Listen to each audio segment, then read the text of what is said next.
Hello and welcome to Open, the show that opens the Bronx and the rest of the world to you.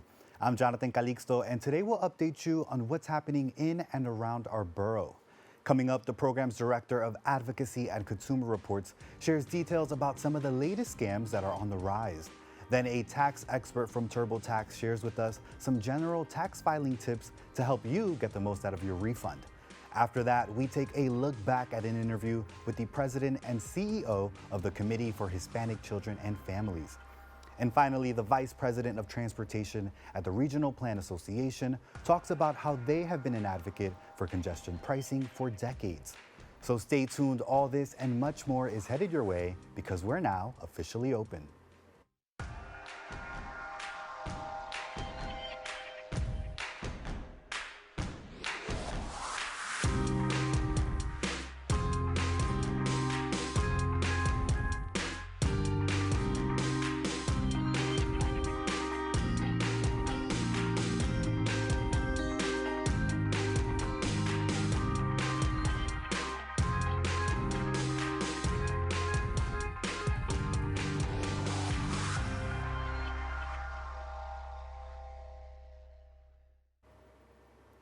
Hello, everyone. I'm Jonathan Calixto, and today is Tuesday, April 8th. You are now watching Open, a program that brings the Bronx and New York City straight to you.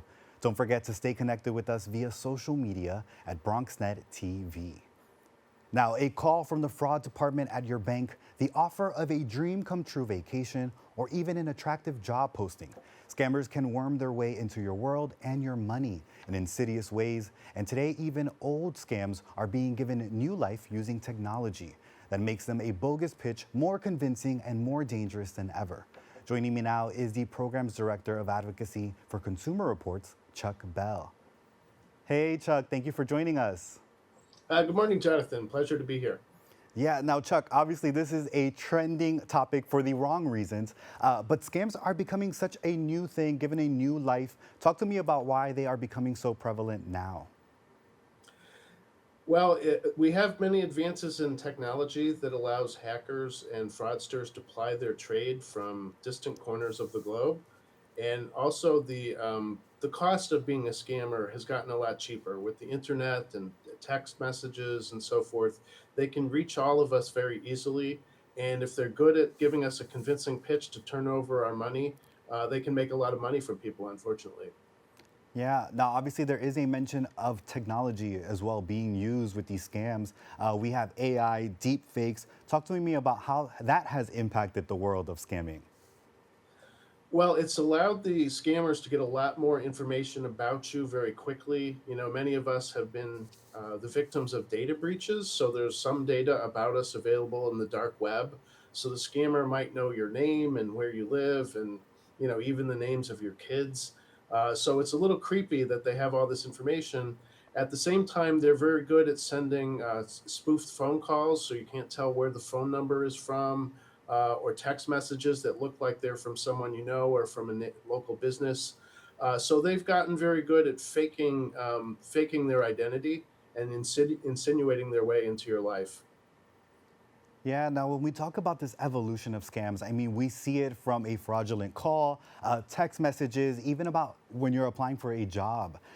Anything that all these different scams have in common that you've seen on your end? Yeah, generally they have a convincing storyline. So it could be about anything. It could be about the earthquake in Burma or hurricanes in Florida. You know, they come up with a new storyline that maybe ties into something in the news or something in your life. And then they have an urgent call to action and then a payment method. So they're usually urging you to send them money in some form immediately. If you don't do so, there's going to be some type of dire consequences, like your grandson will stay in jail in South America, or all of your accounts at your bank will be shut down. And so we as consumers have to become much more skeptical of the pitches that we receive and refuse to act when people are telling us it's an emergency. That's the most important thing. Yeah, now I, along with our team, have compiled some of the list of different scams that we have been a part of, have seen, have been victim of, or that we have seen obviously trending as well. So you, the expert here, I want to ask you to obviously give us some feedback about how we can prevent from falling victim to these scams. One of them is fraudulent calls, obviously pretending to be from our bank fraud department. Talk to me about what people can do to protect themselves if they get this call. So usually your bank is never going to call you and ask for very sensitive information such as your PIN number or the short-term authentication code or your login ID or your account number. Your bank is not going to do that. So if you're getting a call from someone who says they want you to surrender that information, you should just hang up. I mean, you need to be really skeptical. The best thing to do is to hang up and then just contact the bank yourself using a number that you know is right, the number on your bank statements, or walk into their bricks and mortar branch to talk to an agent if you think there's any question about your funds being compromised there. But never, never, never give away your personal information to somebody who just calls you out of the blue. You have no idea who that person is. They may say they're with the bank, but you don't really know that. And you're also almost better to allow those calls to go into your voicemail and listen to the pitch yourself. But 9 out of 10 times, that's a scam call. Your bank is not calling you to ask for that information. So definitely important to reach directly to your bank. Another one is the online market scams. Now I know I love the Facebook marketplace, and there's obviously a lot of ads there with the sellers, the buyers. How can people avoid falling victim to these scams? So I agree. I mean, there's a lot of good deals to be had on these marketplaces. You are much better off to stay with the payment methods that are authorized by the marketplace itself. And so if you think about marketplaces like eBay and Etsy, they have secure payment methods such as PayPal, where you can send the payment right through the platform. You know that it's getting to the seller. And they have also dispute resolution processes. If somebody doesn't ship you the item, you can complain to eBay or Etsy or get that item. I think where a lot of people go wrong with the marketplaces is they're persuaded to make a payment that's off the platform through Venmo or Zelle or some other electronic app, and then that person just runs away with your cash. So you want to meet people, say Facebook Marketplace, meet them in a secure place like a shopping center parking lot or in front of a police station. Don't just assume that that person is reputable. Because they may well be a scammer, and you don't want to be surrendering your money before you've taken possession of the goods or had a chance to inspect them. So never, never, never send a payment through Zelle, Venmo, or Cash App to Facebook Marketplace. Yeah, that's a very important tip right there, Chuck. Thank you for that. Now, of course, another one that I have seen personal friends also fall victim to is an employment scam. Now, we're seeing a lot of these fake jobs asking for people to send in money for trainings or for equipment. What do you say to those job hunters to not fall victim to these scams? Yeah, unfortunately, I mean, many of us who have never experienced this wouldn't even think that that was a problem. But if you have been talking to someone about getting a job somewhere and they ask you to start using your own bank account or your own funds to buy equipment, saying that they're going to reimburse you or to receive a payment from them, even sometimes is a scam because they might be sending you something that's a bounce check and it's going to get clawed back from your account.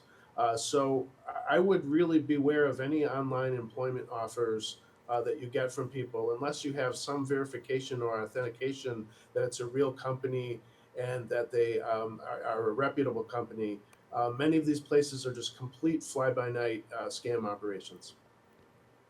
Yeah, now another one, I know with spring break coming up, nicer weather, people are looking to travel. Travel scams have also been on the rise as well. We've seen it with either a lot of amazing deals, these like travel clubs as well. For people who are looking to take a trip, what should they do to avoid losing out on these? Well, first of all, I think you have to be aware of offers that you see on social media or through a text message or a phone call. You want to be dealing with a reputable travel operator. So, an airline or a hotel chain that you know about where you can, they have an 800 number for customer service.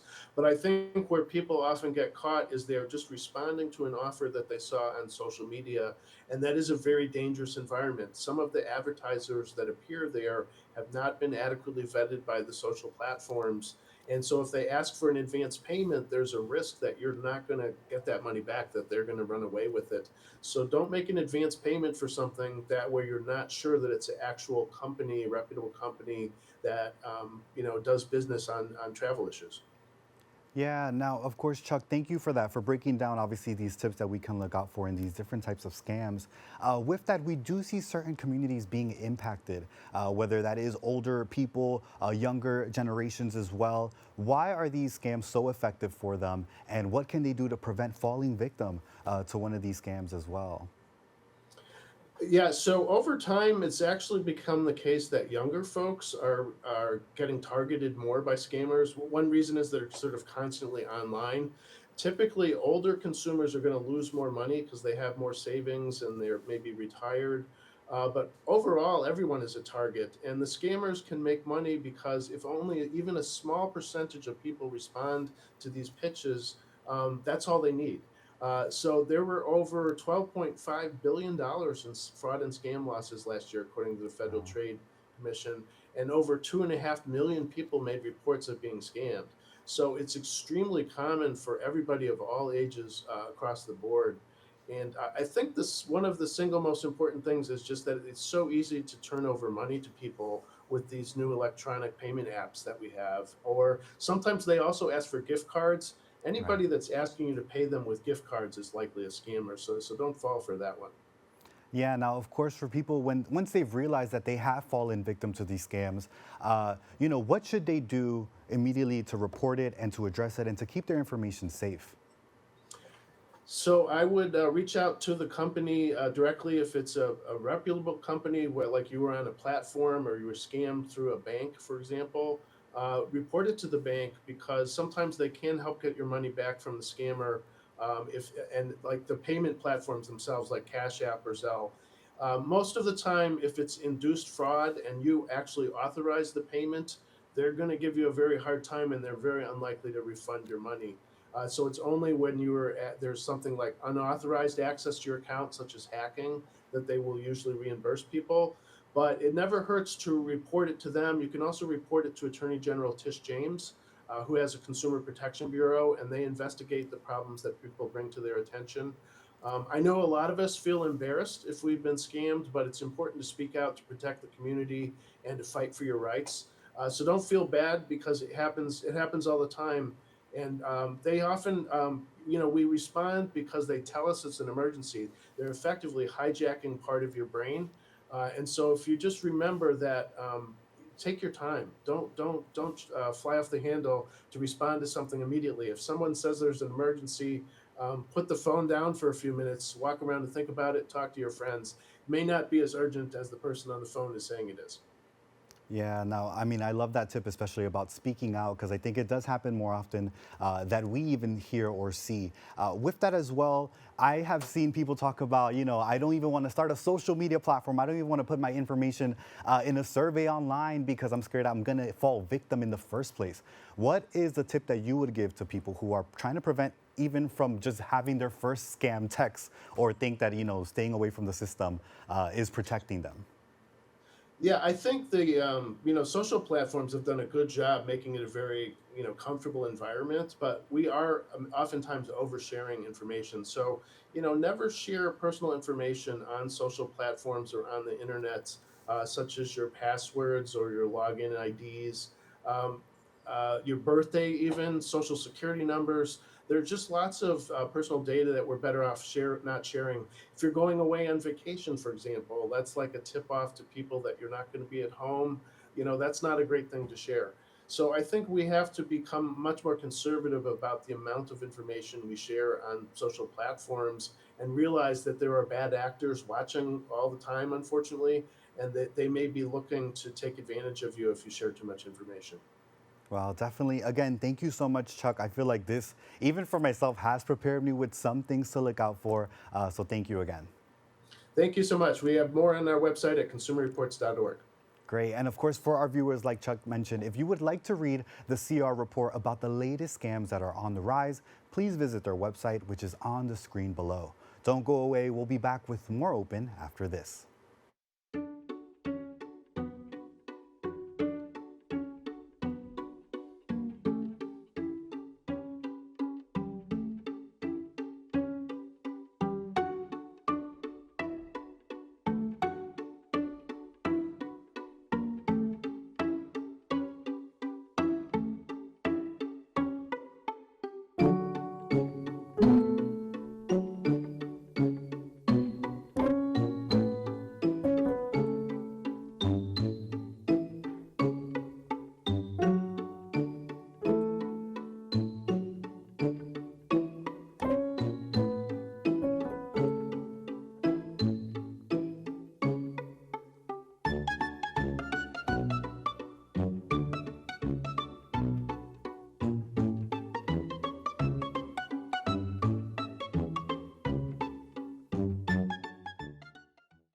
We're gonna start the show right now. This is my favorite part.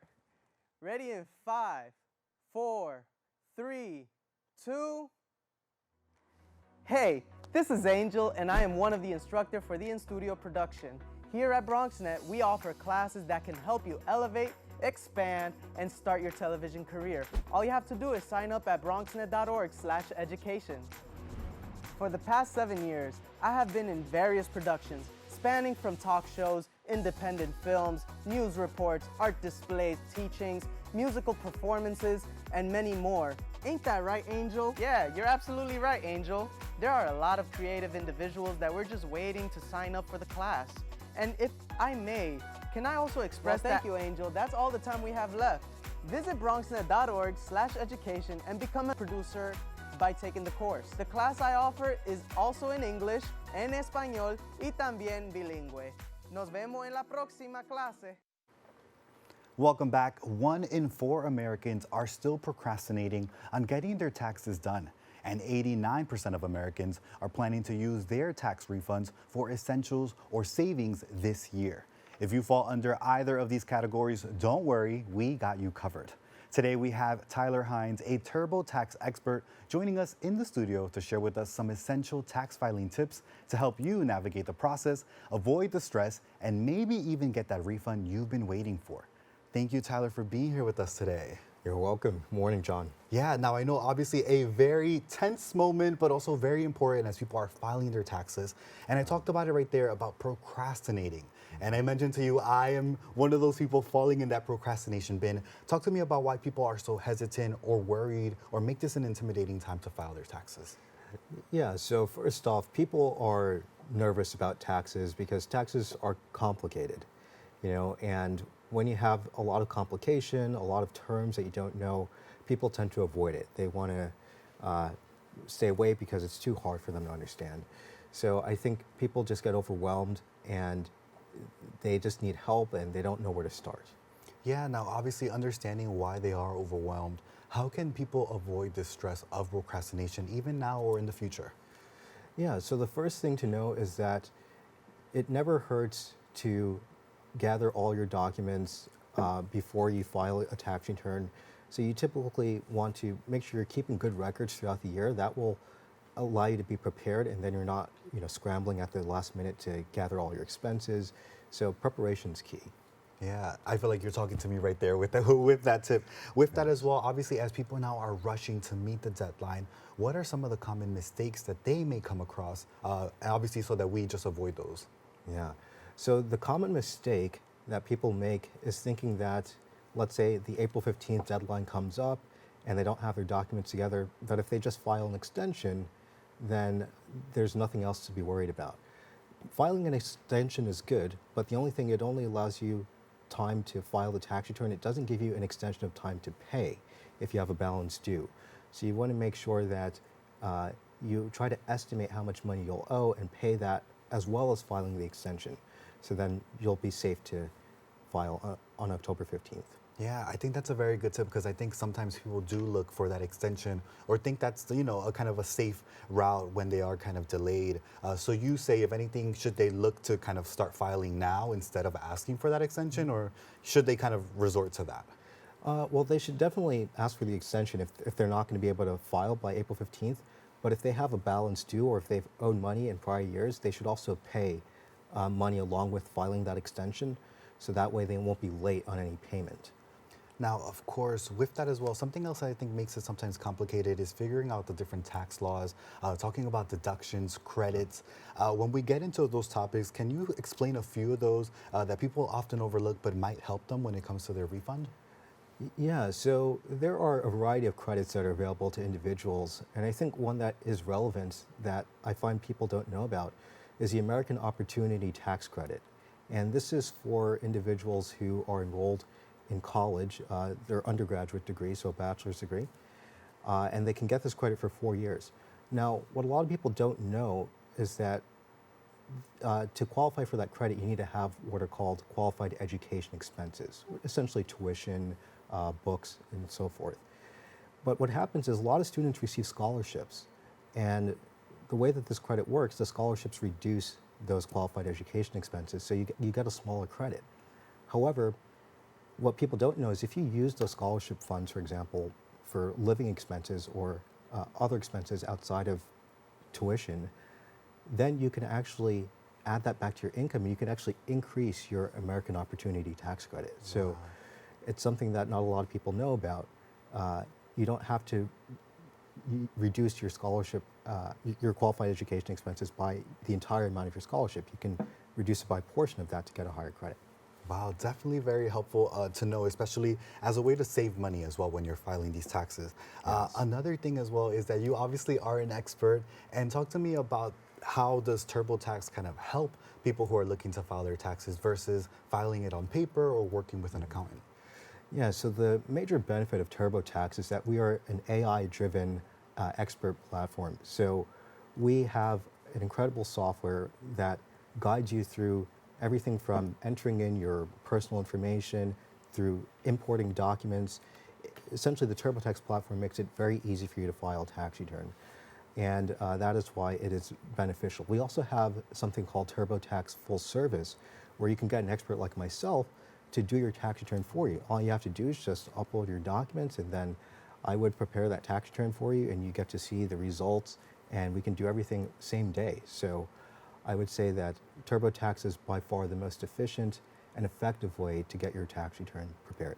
Yeah, I mean, on that same boat, obviously, of having this resource and this assistance, for people who are maybe creatives working on the 1099, have these different, tax filing papers, Yeah. do you also work with them? Is that something that TurboTax can assist them with as well?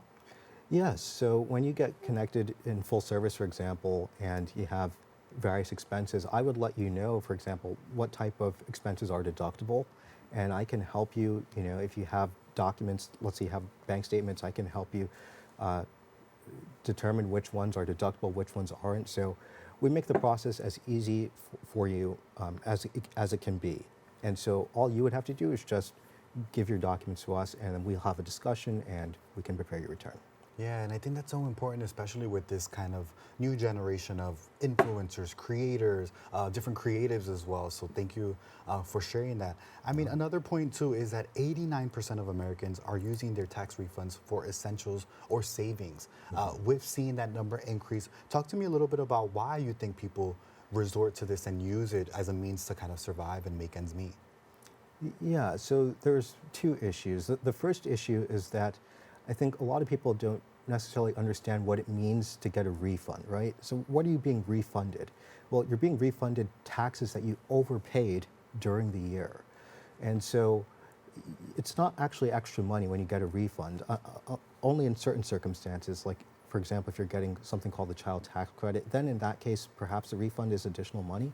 But for most people, all that means, if you get a large refund, that means that you paid too much taxes during the year. And so what you would actually want to do ultimately is minimize the amount of refund by increasing your withholding during the year, so that way, or decreasing your withholding, so that way you'll have more money in your pocket. Okay. Now, of course, with that as well, I mean, there's also the change of tax laws. They're always kind of changing. Anything that people who are looking to file now should be aware of? Any different tax laws that have changed since maybe last year, you'd say? Yeah, I would say the big change that impacts small business owners or self-employed taxpayers is bonus depreciation. So prior to 2022, you were able to get 100% deduction for like a new asset, for example, that you purchased for your business. But in 2024, that you can only get 60% now. So that means business owners who purchase a lot of supplies or equipment that they depreciate, just know that you're not going to be able to write off the entire cost with bonus depreciation, only 60%. Do they become aware of this as they're filing taxes? Is this something that they should know as they're looking to file before they even step into, obviously, meeting with an expert like yourself or meeting someone else? It's not something that everyone knows prior to filing their tax returns, but the beauty about TurboTax, you can call in at any time during the year, and you can get in contact with an expert like me, and I can make you aware of what law applies to your situation, and you can use that information to make appropriate decisions throughout the year. Now, of course, with that, there is then this thing of we received this refund at the end after filing our taxes. For anyone who received maybe a larger amount last year, anything they should be aware of to protect themselves, to make sure, obviously, they aren't going to be affected by it later on? Yes, if you got an unexpectedly large refund, right, again, that means that you had too much taxes withheld from your paycheck during the year. And one thing I want to mention, inflation is an issue right now, right? Costs are rising. So ideally, you actually want to have more of your money in each paycheck rather than getting one large lump sum when you file your tax return, because the money is actually worth less at that point. So I would say for individuals who get large refunds, try to decrease your withholding by refilling out your Form W-4. And in fact, TurboTax provides a neat feature in your account. In TurboTax, it will use your information on your tax return and actually generate a W-4 for you. So you don't even need to try to figure out what to put on that form, and then you can just submit that to your employer. Yeah, now, of course, obviously having a software like a TurboTax, I mean, does it ever make it for people who are, maybe if people are intimidated, about putting in their information into an AI? Obviously, you mentioned this in-person also expert who can help you or be someone you can contact, but why should people look into a software like this, you'd say? I mean, especially with all that we're hearing about scams that we just talked about earlier and all these different things with online platforms.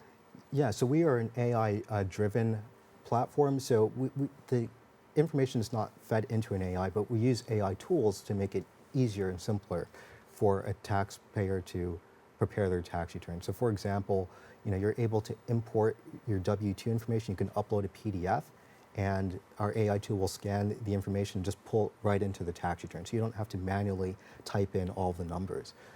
That's very helpful. We also have features where you can import your expenses from like a bank statement, and TurboTax would go through and try to figure out which one's business, and then you will just confirm whether, okay, this is a business expense, this is personal, and then it can just categorize everything for you. So things like that, that's how AI helps to make filing easy and quick.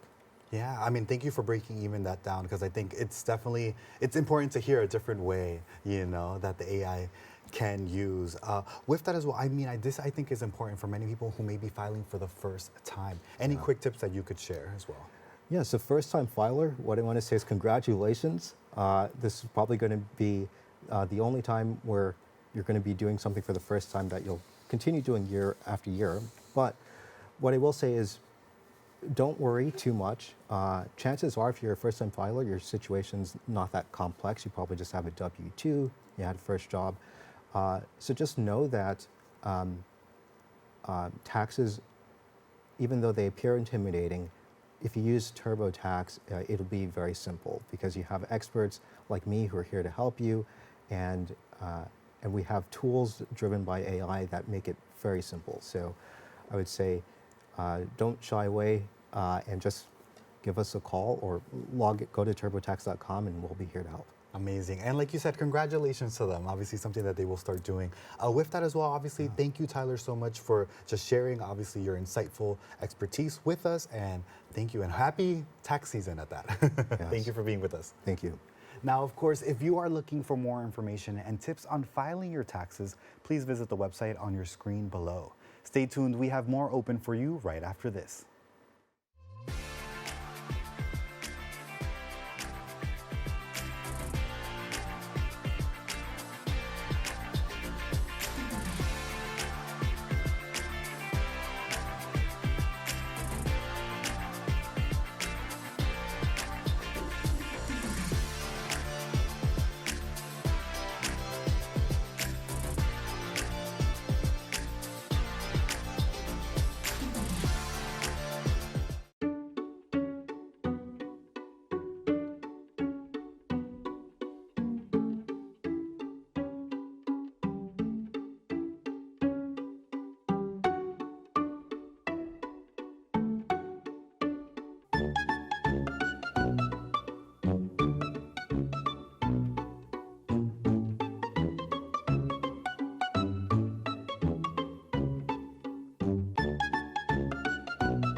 What's up, creative family?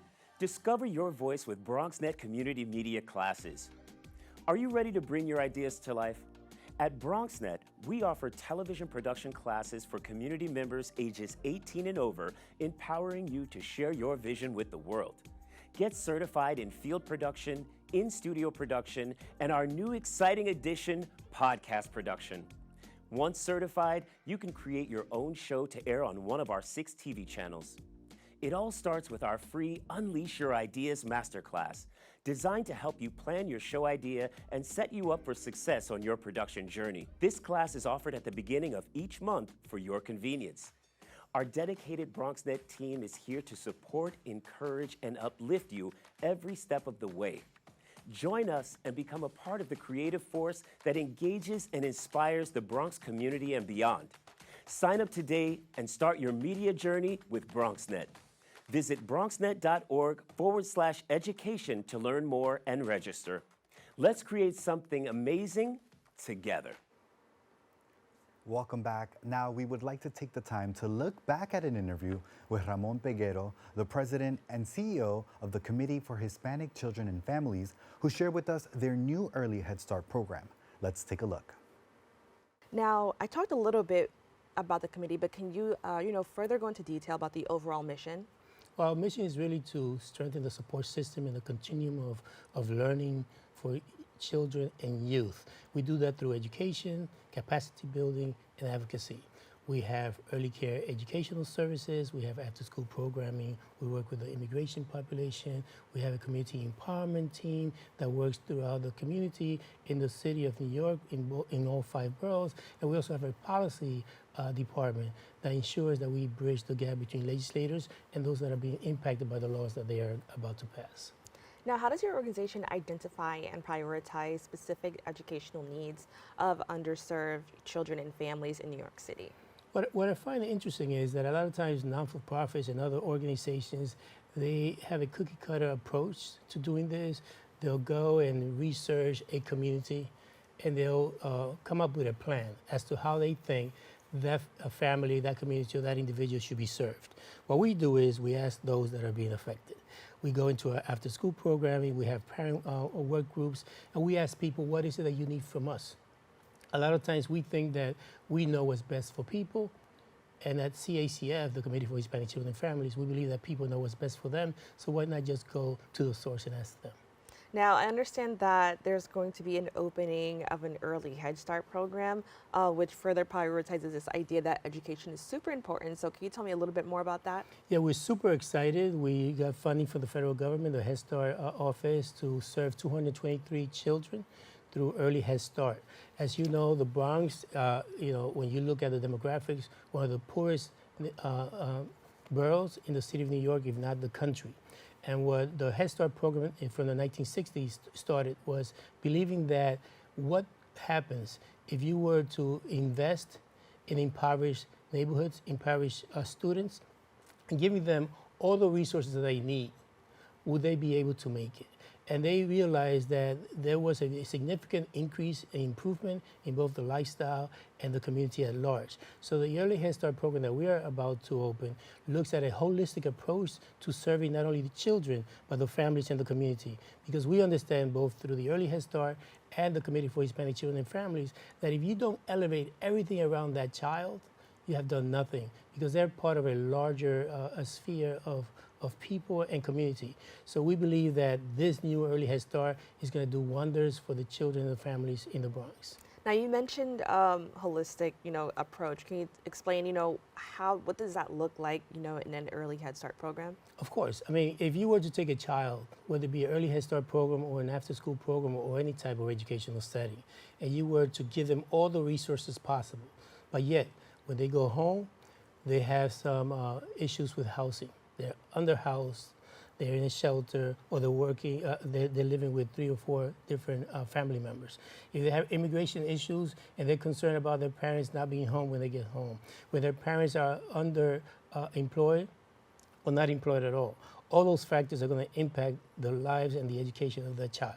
So the holistic approach is, let's deal with the entirety of the issues. Let's bring in the parents, let's bring in the caregivers, let's take care of the community, because the child is not in a vacuum. They're part of all those things. So if we take care of all those wraparound services for the entire family, we're also taking care of the education of that child.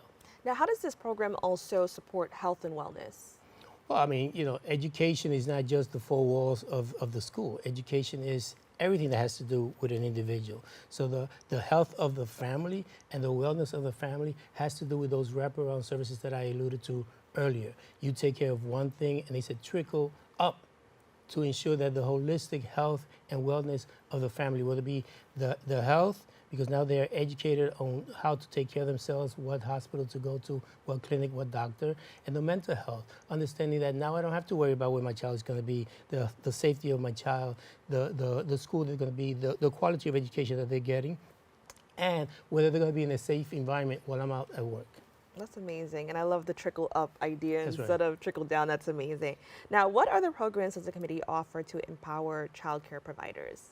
Well, we have an early childhood department, and we work with child care providers in residential settings, and we help them through a plethora of service delivery models.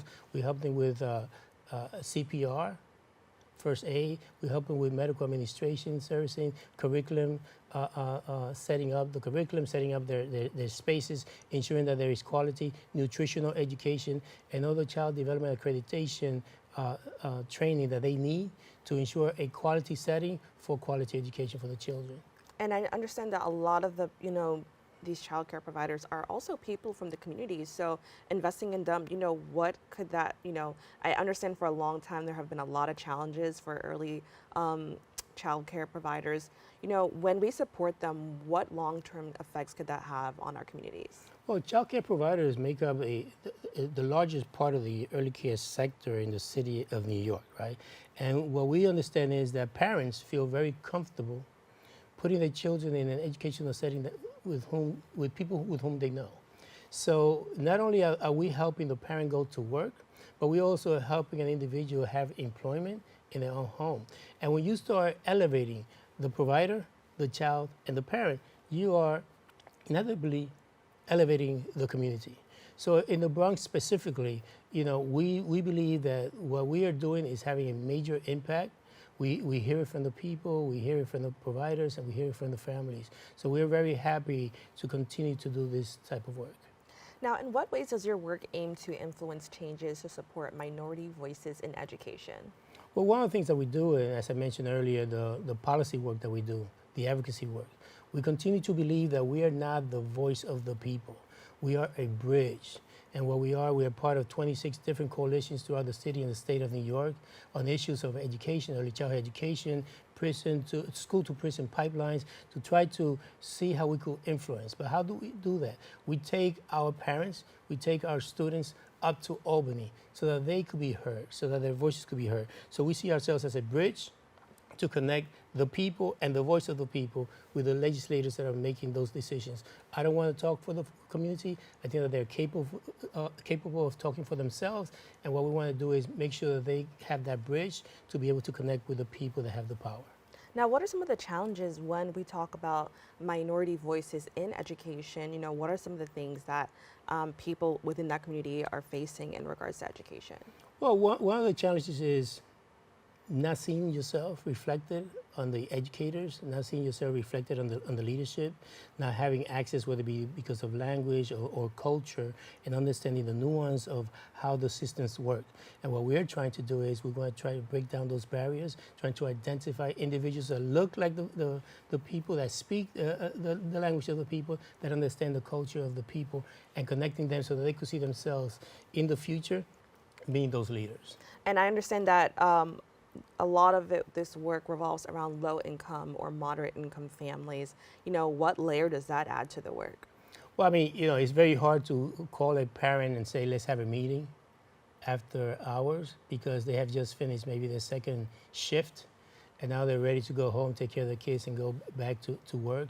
You know, a lot of times it's very difficult because they don't have the equipment or technology to get in contact with us or for us to get in contact with them. So we have to make sure that we are more, you know, grassroots, knocking on the doors, making sure that it's face-to-face so that they can understand what it is and the value of the services that we're bringing to them. That's amazing. I think it further shows that there's this idea of community. That's right. So it's not like you're just working with an organization that you don't know the people, or it feels, you know, when you're dealing with business, it doesn't feel like a business. You know, it feels like you're actually building community. So I'd love to hear that. Now, speaking of community, what role do community partnerships play in enhancing the services you provide? And how do you engage with other organizations that kind of help build this effort? Well, you know, it's interesting because no not-for-profit could do it all, could have all the services. So what we need to do is identify, let's not reinvent the wheel, as they say, let's identify partners in the communities that are doing things that we're not doing, vis-a-vis, you mentioned mental health and so forth. So what are the hospitals, what are the clinics, what are the psychologists and psychiatrists in the community, where are the jobs, where are the bodegas, where are the clinics, where are the elected officials that are going to be able to help us holistically attack the problems, because not one organization is going to be able to say, we did it all. That's amazing. And then where can people go to learn more about the services that you provide? And if there are possibly, you know, opportunities for volunteers or people who want to get involved, where can they go? Well, the old way is you could call us 212-206-1090, or you could visit us at our website, cacfinc.org. Now, I'm curious to know, can you explain, you know, what do you hope to see for the future of the Head Start program? I understand that this is just the beginning. What do you hope to see, you know, 5, 10, 15 years from now? What I hope to see is a revolution, really, especially in the Bronx. Interestingly enough, the Early Head Start director that we have just hired is an Early Head Start student. She started as a young child in Head Start, and now she is going to be the director of that Early Head Start program. So we are hoping that in the future, those children that we are serving today are going to be the leaders of tomorrow. That's amazing. And, you know, as you mentioned that, can you talk about the importance of, you know, a child seeing somebody kind of grow and become somebody that they can look up to, especially in this community? Yeah, I'll put it this way. Whenever you travel somewhere for the first time, it looks like a long journey. But the second time around, you say, oh, we got here faster. When you are able to see yourself reflected in the leadership and in the people that are doing the work, you could see yourself doing it in the future. So we're just trying to present people with images of themselves through us so that they could know that they too could do it. That's amazing. And I love that, you know, we're putting an emphasis on the Head Start program, because I think once you can reach children at that age and show them what's possible, I think it could only set them up for further success in life. So, you know, with that, I want to thank you so much for taking the time to join us and talk about something that honestly affects everybody in our community. Even if you don't have children, you know somebody that has children. You know, it deals with employment, it deals with so many different aspects of our community. So with that, I want to thank you for the work that you're doing and sharing that with us here on BronxNet. And thank you for having me. Of course. Appreciate it. To follow along with the Committee for Hispanic Children and Families, please go to their website at chcfinc.org. We want to thank the team at the Committee for Hispanic Children and Families for taking the time to join us on the show and informing our viewers about their services. We have to take a quick break. We'll be back with more Open after this.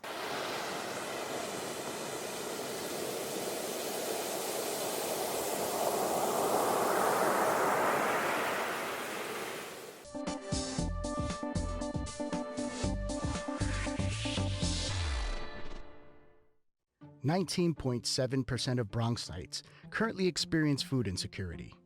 Meanwhile, instead of these nice, colorful foods, this is the best food that they have access to. If this sounds like you, there are a bunch of resources to get healthy food for free or cheap. If you want to help, you might consider donating or volunteering in one of these places. Community fridges like this one are all over the city, and allow New Yorkers to conveniently donate extra food to people who might need it. Go to this link and find your nearest one. Food banks and pop-up events like these provide millions of healthy meals to families in need. These organizations are distributing meals to Bronxites as we speak, and are always accepting donations and volunteers.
Welcome back. Regional Plan Association has released 4 long-range plans to guide the growth and development of the New York, New Jersey, Connecticut metropolitan area. These efforts have shaped and improved the region's economic health, environmental sustainability, and the quality of life. We are now joined by the Vice President of Transportation for Regional Plan Association, Tiffany-Ann Taylor. Tiffany, thank you for being with us today. Thank you for having me, Jonathan. I appreciate it. Yeah, now, of course, I mentioned a little bit about the plan for RPA. Talk to me about the Regional Plan Association and its mission as well. Sure. So Regional Plan Association, or a much shorter way of calling us, is RPA. So RPA is over 100 years old, if you can believe it. We are a nonpartisan civic nonprofit that is well known for both our research and our advocacy in a few areas. One being transportation, another being energy and environment, and the third being housing and community development. And as you mentioned, we're most known for our regional plans that we put out approximately once every 25 years. The last one, the most recent one, was released in 2017, and that's really our long-range guide to how do we make sure in those areas that I mentioned, our region is growing towards health, prosperity, sustainability, and in an equitable way. Yeah, now, of course, I know we are going to break a little bit more down those different kind of aspects that RPA does work on. But I do want to start off with, how does the work that you do address the challenges of urban planning, obviously in such a densely populated region like New York City? Sure. So we are, as I mentioned, mostly known for our research and our advocacy. And a lot of our research, we ask some of the big questions, whether it's about governance, like should our transportation system be managed in the way that it should be, whether it's around policy, it could be related to economic development or maybe even housing. Are we building enough housing for folks to support our region? And what does employment look like in this region as well? And also, what are the environmental concerns that we should be very concerned with? And we do that through, after we've created our original research, it supports our formal advocacy campaigns. And for us at RPA, advocacy can look like a bunch of things, both publicly and privately behind closed doors. So a few examples, more public, would be holding press conferences or rallies, being on television, perhaps submitting op-eds for local newspapers as well. And then we do also what I call closed door diplomacy, not to sound secretive, but sometimes, big agencies or maybe even elected officials might not see eye to eye on an important project or conversation, and they need to. And because we are nonpartisan, we may intervene, we may step in and offer to kind of play Switzerland in a way, in a neutral way, to make sure that folks are really moving in the right direction. Yeah, now, of course, with the work that you mentioned, you talk about also the environmental challenges at that. What are some of the, obviously, challenges that you're seeing that RPA is working on to address in our region? Sure. So a big thing actually is offshore wind. So we need to be, and I would say really offshore wind and just the advancements of alternative fuels in general. And so why alternative? So we have, as a nation, as a globe, a heavy dependency on fossil fuels. And so we need to be thinking about ways to reduce that dependency, because we now know through science that is harming our atmosphere, our environments, and unfortunately we're seeing it in terms of our public health across the globe. So one of the ways to reduce that is to think about alternative ways to fuel the things that move, right? How to fuel planes, our cars, bikes, trucks, for example. So there's a couple of options. One of the ways that you could generate power is through offshore wind. So this region, really the New York, New Jersey area, that harbor, if you will, is essentially a gold mine for wind. And so we are a supportive advocacy group in trying to make sure that offshore wind production can happen. It's not just for energy production for our environment, but it's also an opportunity to build a new job market, right? Maybe part of the introduction of what folks know as green jobs, green as in more sustainable, and also just sponsoring other elements of the transportation network as well. Yeah, obviously with these strategies like the offshore wind, or just even the different kind of tackles that you kind of work on as you know, our population is made of so many different people, and you are working with New York, New Jersey, Connecticut. Yes. How do you make sure that your plans and your strategies are very inclusive of our diverse populations? Yeah, I think quite honestly, it starts with staff. Making sure that folks come from a varied sense of backgrounds, both geographically, education-wise, bringing a different level of expertise to that. Also making sure that our language is both accessible and also inclusive.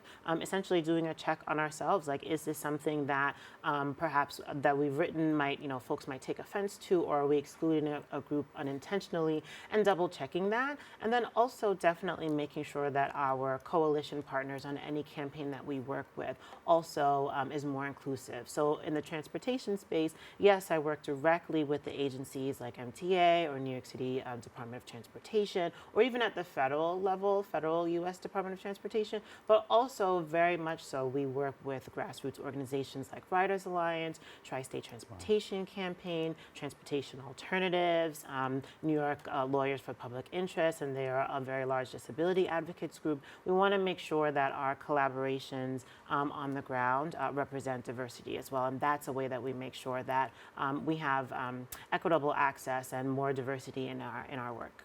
Yeah, now you also mentioned the MTA.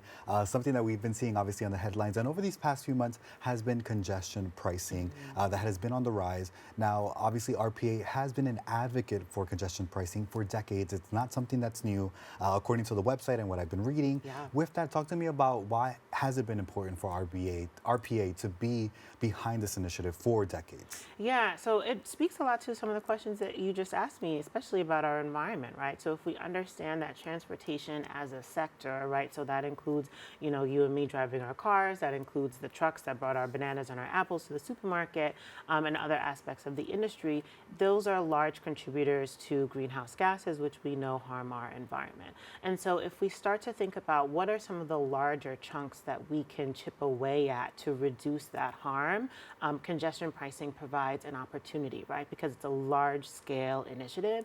So through congestion pricing, you are charging folks entering in and out of a specific zone to deter them or disincentivize them from driving in. And instead, you want folks to really rely on public transportation or other modes that aren't reliant on fossil fuels, maybe by bike or perhaps by scooter.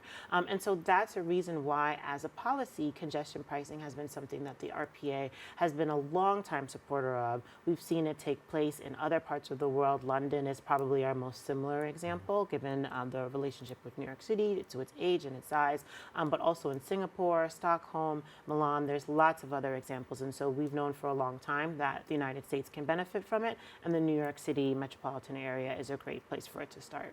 Yeah, now, of course, as a RPA who has been advocating for congestion pricing and having you as an expert here with us, I mean, I have to ask you, what are you seeing as a result of the first few months of New York City having congestion pricing?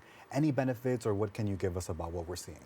I have seen quite a bit. I hope you're writing this down. Yeah. So we've seen benefits across the board. The number one thing is, has congestion gone down? Yes. We have seen traffic reduction. We've seen less cars and trucks enter into the congestion pricing zone.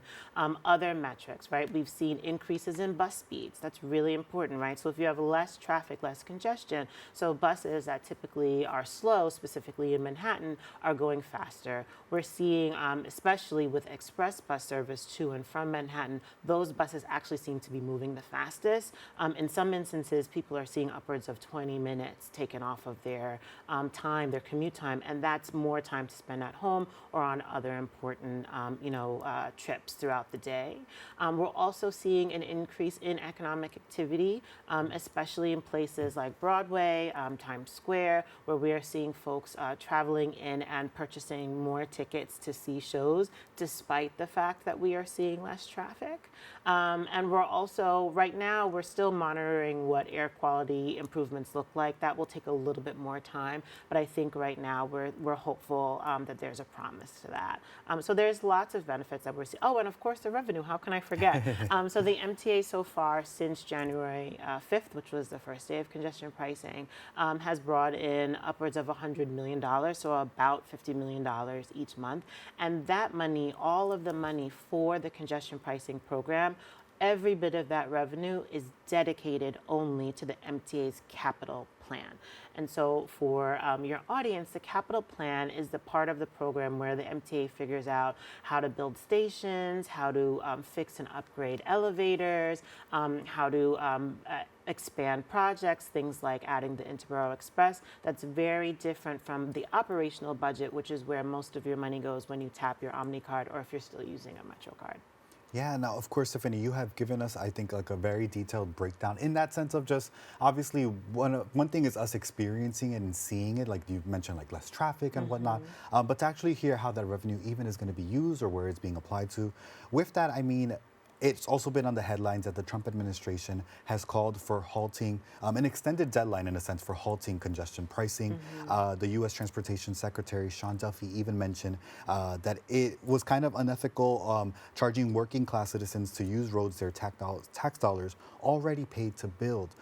When you hear this potential about halting congestion pricing, what are your thoughts and should we be worried? Being worried, that one's a hard one because it depends on where you are on the matter. But overall, I think it's actually very disappointing that we're hearing from the federal government. Quite honestly, it's a different administration, yes, but it is the same legal entity, the same federal government that approved the program only a few months ago. So it is disappointing to hear that a program that is showing all those benefits that I just mentioned and it's creating a dedicated revenue source for public transportation, that the current US DOT secretary and the federal administration are not looking to really continue to support that. And so it's really unfortunate that that's where we are. But as I mentioned, there's lots of benefits that we're seeing. And in terms of should people, be afraid, I would say right now, perhaps not. So a couple of things that have happened. As you mentioned, an executive order came down from Secretary Duffy. And then a week or so ago, there was a message sent via social media from Secretary Duffy also to Governor Hochul. But to date, we haven't seen any legal action. We haven't seen any judge create a ruling or explain that the MTA should stop what they're doing. And so right now, without that, the program still continues and the cameras will remain on. So I think right now, folks don't necessarily need to worry that the program will be stopped. Definitely, and I know it is obviously a continued conversation, like you mentioned.